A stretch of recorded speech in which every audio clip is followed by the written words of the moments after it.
Hello everyone, this is Subject 13, 13 for short.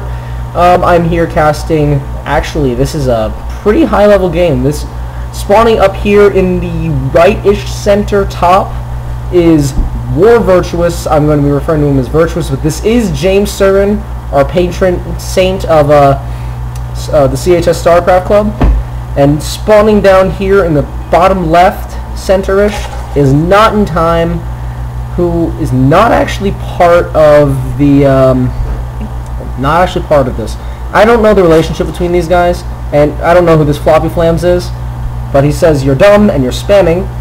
Anyway, this map is MLG Metalopolis. You can tell by these supply depots down here. That prevents Terrans from getting, actually no, I don't know. I know there's a reason for it, I just don't remember. Wow, this guy's just trolling here. And yeah, so not a lot going on now. I'm really working on my whole casting deal. I'm getting better at it, you know. But yeah, this is a pretty high level game, so if I miss stuff, please forgive me. Now he's gonna start throwing down his first barracks. He's telling those flamers as to F you. There are children in this room. I can't tell you exactly what that means. Oh man. And so fight me. So him and his observer are having an argument here. Gonna be throwing down his second barracks, so he may actually be going for a rush here. But the Zerg player getting down his second base way before the Terran. Still pretty average worker counts. Gonna be throwing down his pool now, making sure he has that expansion first. But I believe Virtuous is going to scout this. There are no lings in the base. There probably won't be for another minute, I'd say. How do you think Overlords are cute? By the way, I'm here with Digital Bunny, also known as Ali Logan. She's gonna. He's so cute. He's not that cute. She's gonna be here with most of my casts until I get a laptop that can actually cast.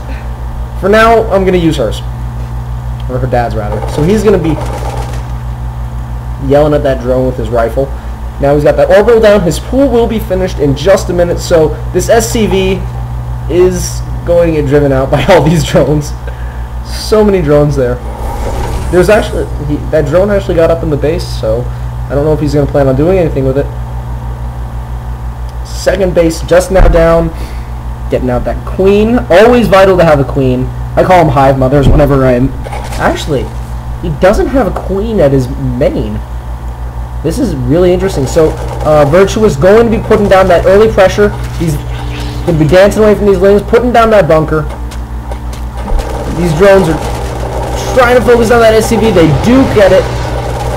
These lings are going to have these Marines start running back, but three... What are you doing?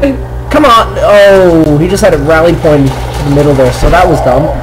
There's one Overlord just floating around. This is... Uh-oh. What just happened?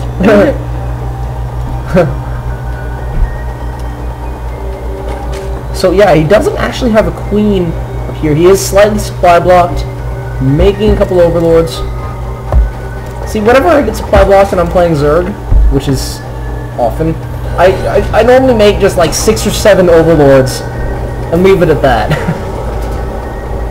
Now you guys see why I don't play Zerg. I'm a Protoss player, tried and true. In fact, it's actually funny. Ali and I tried to do a live cast earlier today, and what ended up happening was one of these, this computer decided to spaz out. He's going to be taking down the supply depot. He's not firing on his own buildings. Anyway, so what happened is this computer did DC. I was forced to, so we weren't able to cast that, but what ended up happening was I actually played as Ali, but I ended up being Protoss, and I actually steamrolled these guys, these other two guys. It was really funny. So he, NotinTime is going to be poking into this base. Is he able to see? Whoa. He does see these two barracks. He does not see how many Marines there are. And 7 Marines against 6 Zerglings is generally a pretty good count for the Terran player. He's able to bring those 3 down, getting his orbital up. This is actually decent Overlord placement. He's got some vision of what's going on in the main, but it's far enough away for it to be safe. There's 1 Zergling. I don't know if it's a scouting expedition or he's going to... No, these guys are too good to try and attack with 1 Zergling. So, these Overlords are just kind of floating around the map.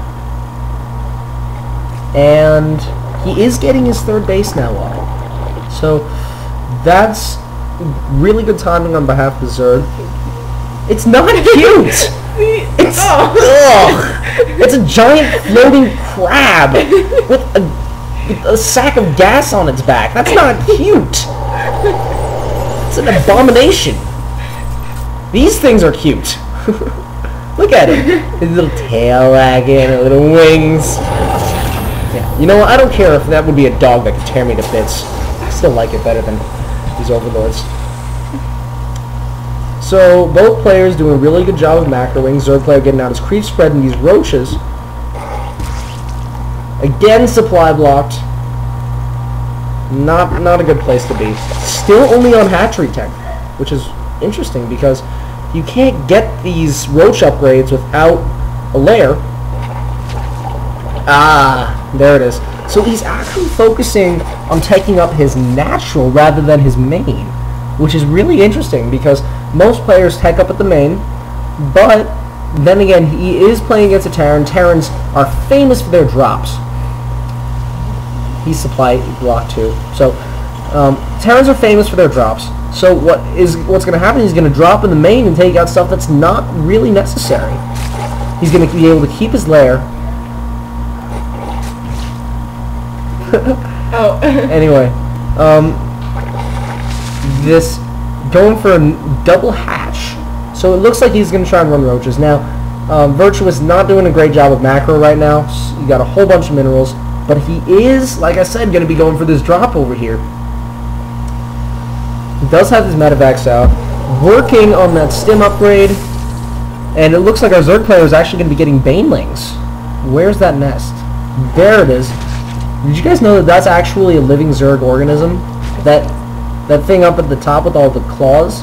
That's actually called a broodmother. You're going to learn more about it in Heart of the Swarm. I've been looking at the StarCraft Wikia for a while. I love that site. Anyway, there's 1 medevac. Did these Overlords spot it? Oh, they did see it. They saw that medevac, so they know he's going to be coming around. 5 Marines here. This other one going to be smirching around here. Smirching is a word now. I just made it up. So now he's going to start getting out these tanks. Going for a nice mech-heavy build, I think. And it's actually kind of interesting how often these players are getting supply blocked. So this medevac... Oh, wow. He says, I'm not going to... He's going to drop there. That was smart. That was just 1 Marine gone. So now our Zerg player getting his burrow upgrade. James working more on his attack upgrades. Morphing in some banelings. Yeah, that wasn't a pleasant sound. But there is a drop in the main. Stimmed up. But like I said, he's not going to... Oh! That was actually a really good motion. That was a really good play by him. He was able to pick those Marines up right before the Lings got to him, but these Mutalisks are going to be giving him some trouble. He has enough Marines, he should be able to get rid of them. He'll be working on his 3rd now. I don't know, I love taking these things and turning them to goo. Manx statues. So these Marines now going to be running their way out, but these Lings are going to get them, aren't they? Oh! Oh, that was cool. You know, I always wondered, why don't they heal Marines while they're inside the medevac? That seems really... He's able to keep all the Marines from that too. Ugh. But see, like, if the Marine is inside the medevac, that should make more sense than the medevac healing Marine when the Marine's not in the medevac. Doesn't that make sense? I don't know, it makes sense to me. So these blimps advertising Newt Noodles and Apple, the eye pistol, which is of course Apple for the StarCraft age. Now our Zerg player going to be getting his 4th base down. Look at this creep spread. This is a really good creep spread on behalf of our Zerg player. These Mutalisks, however, are of course not going to benefit from it because they never touch the creep. except when they die and their little tail falls off. But he's going to be working on that Zerg flyer attacks, getting an armory out for our Terran player and a lot more barracks. However, he is pretty behind in the units count and the worker count. His economy is actually slower by a lot, actually, almost 1,000 minerals than our Zerg player. So he's not going to be able to mess up quite a bit. Where are these banelings going? Ooh, I'm going to follow you. Follow the banelings. They roll? Yeah, they roll. They have... Oh. I don't know if he's going to be using them as landmines or as vision. And he is using them as vision. He's going to be able to see that. Ooh, no. Oh, boy. So... let's see. Mostly upgrades. A bunch of mutalisks. Ooh, that's kind of a problem. Yeah. I'm just going to let you guys wonder what was a problem, because I don't feel like telling you. Oh, no, no, no! These mutalisks are going to come in, and these marines are going to stem up. That's just too many mutalisks. Oh. So he's going to try and focus down those queens, but now there's a big push moving out. Big, big, big push here. I don't know, these are a lot of mutalisks. Nothing coming out of these factories. I mean, with the armory going down, we could see a lot of upgrades, or we could see Thors. Now, he's deciding to get these missile turrets, but these are too late. These mutalisks are in the main. SCV's not going to be running. These missile turrets able to delay for a little bit of time. These marines are, of course, taking damage from that stim pack. Whoa. Whoa. So that 4th base now up and mining. Now 2 base Terran versus 4 base Zerg. Not good. Not good at all. Getting more upgrades for that Terran. That 2 armor upgrade. Whoa. These mutalisks may be coming out, trying to take that 3rd, but these mutalisks should spot it. Seeing at the rate they're going, they'll see the scan. They're gonna. Oh, here they come! Here they come! But these are too many marines. But all these Zerglings are going to come up, and they're going to try and dislodge this expansion. If he sieges up here, he should be able to prevent that. But no, no siege. Oh, man. You know, I always wondered, did Baneling Explosion count as a melee, or a... oh, it's a melee attack. Oh, whoa, whoa, whoa! So all these Marines, he's making more units. A whole bunch of turrets going down for it. Oh, look at these wings melt away when these siege tanks are right on top of them. Banelings come in. I think they take out a couple Marines and some siege tanks, but no! Oh, so much carnage. So much carnage. This is why it's important to have a lot of medevacs. He's got 7 medevacs out right now. That's a lot. So, yeah, these mutalisks are going to be chilling here. You know, if any of you guys played StarCraft 1, you remember that the portrait didn't look anything like this. It looked like a mouth with teeth, and these 2 tusks, and